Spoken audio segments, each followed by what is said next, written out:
মোহতারাম, আমার একটা ফোন চলে এসছে, এরপর ইনশাল্লাহ একটু ছন্দের পতন হলো, যেহেতু লাইভ প্রোগ্রাম আমরা।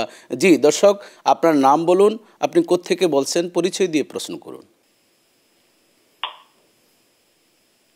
হ্যালো। জি শুনতে পাচ্ছি। Hello hello.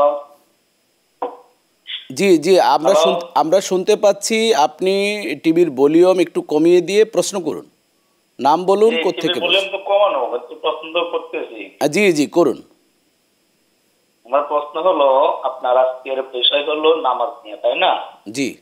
কিন্তু বাংলাদেশে যারা আছে সবাই দেখি ইমামতি করে মুখে অনেক দাড়ি থাকে বা একটা সুন্নার একটা ভালো একটা মানে দিক নির্দেশনা থাকে। কিন্তু পৃথিবীর অন্য অন্য কান্ট্রিতে দেখা যায় যারা ইমামতি করে তাদের দাড়ি খুব কম, দুই একটা কান্ট্রি ছাড়া। কিন্তু তারা যে আবেগ নিয়ে নামাজ পড়ে, চোখ দিয়ে মুখ দিয়ে পানি পড়ে, তাদের নামাজটা কি হয় কি হয় না আমি একটু জানতে চাই। তাদের মুখে দাড়ি লাগে না, কিন্তু আবেগ ভালোবাসা ভরপুর থাকে। প্লিজ। জি ভাইজান, আপনি কোথায় থেকে বলছিলেন, আপনার নামটা প্লিজ? ময়মনসিংহ থেকে মোবারক ভাই। মোবারক ভাই। জি মোবারক ভাই ময়মনসিংহ থেকে প্রশ্ন করেছেন। আজকে আমাদের শুরু হচ্ছে এই লাইভ। আপনাকে প্রথমত আমি ধন্যবাদ জানাচ্ছি, আপনি চমৎকার একটি নামাজ সংক্রান্ত প্রশ্ন করেছেন। জি মোহতারাম, আপনি বুঝতে পেরেছেন, যদি একটু উত্তর দিতেন।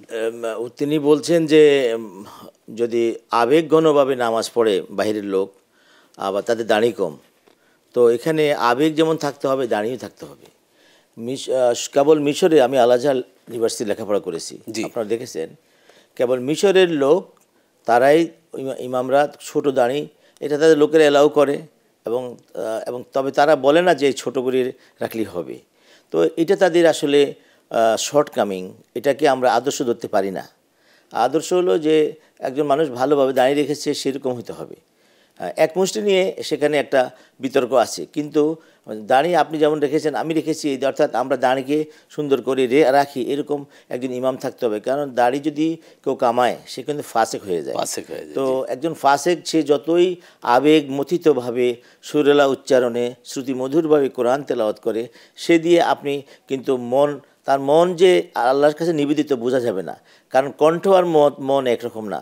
আল্লাহ রসুল বলছেন এমন জমানা আসবে যখন তারা কোরআন পড়বে সুমধুর, মানে দাউদ আলাইহিস সালাম, এবং লেবাসও থাকবে চমৎকার, কিন্তু তাদের কণ্ঠের লা ইয়াতাজাওয়াজুল হানাজির বলছে কণ্ঠের বাইরে যাবে না।